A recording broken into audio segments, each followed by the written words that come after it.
জলে বাস করে কুমিরের সঙ্গে লড়াই করা যায় না, এবাদতের এমন মন্তব্যে সরগরম ক্রিকেট পাড়া।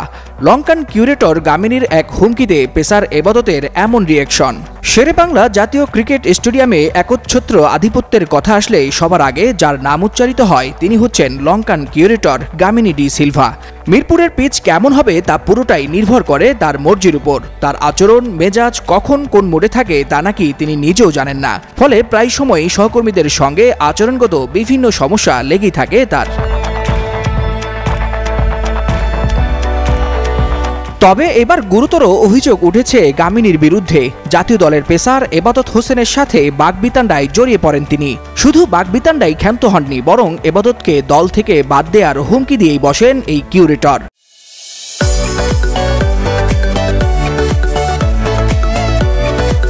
দেশের প্রথম সারির গণমাধ্যমে এ নিয়ে সংবাদ প্রকাশ করা হয়েছে, যেখানে বিসিবির উদ্ধৃতি দিয়ে বলা হয়েছে, গত শুক্রবার মিরপুর শেরেবাংলা স্টেডিয়ামে টাইগার পেসারকে দেখে নেওয়ার হুমকি দেন গামিনী।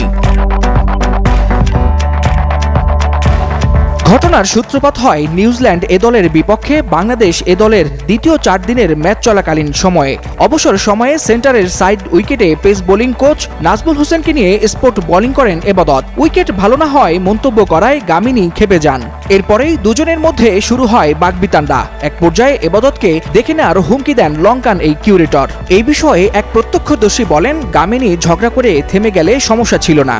গ্রাউন্ডস কমিটির চেয়ারম্যান মাহবুবুল আলম স্যারকে বলে জাতীয় দল থেকে এবাদতকে বাদ দেওয়ার হুমকি দেন তিনি। একজন কিউরেটর তো জাতীয় দলের ক্রিকেটারকে এভাবে হুমকি দিতে পারেন না। এ ব্যাপারে নাজমুল হোসেন বলেন, ল্যান্ডিং জোনে পিচ ঠিক ছিল না। ল্যান্ড করার সঙ্গে সঙ্গে মাটি ভেঙে গর্ত হচ্ছিল। এবাদত মাত্র ইনজুরি থেকে ফিরেছে। সে উদ্বেগ থেকে বলেছে, কি উইকেট বানান, ভালো একটি উইকেট বানাতে পারেন না? গামিনীর উত্তর ছিল, তোমার কাজ করো, আমার কাজ নিয়ে কথা বলতে হবে না। এরপর তো সে হুমকি দেয় মাহবুব ভাইকে বলে জাতীয় দল থেকে বাদ দেওয়ার ব্যবস্থা করা হবে। এ নিয়ে এবাদত বলেন, জলে বাস করে কুমিরের সঙ্গে লড়াই করা যায় না। আমার সঙ্গে যা কিছু হয়েছে নাজমুল ভাই দেখেছেন, আমি যেখানে জানানোর সেখানে জানিয়েছি, বাকি সিদ্ধান্ত তাদের। এই বিষয়ে গামিনীর কাছে জানতে চাইলে এবাদতকে হেনস্থা কিংবা হুমকি দেওয়ার বিষয় অস্বীকার করে তিনি বলেন, আমাদের মধ্যে কিছুই হয়নি। সে উইকেট চেয়েছে, আমি দিয়েছি। বৃষ্টির কারণে উইকেট একটু খারাপ হতেই পারে, আমি ওর কথার কোনো উত্তর দেইনি। হুমকি দেওয়ার কথা ভিত্তিহীন।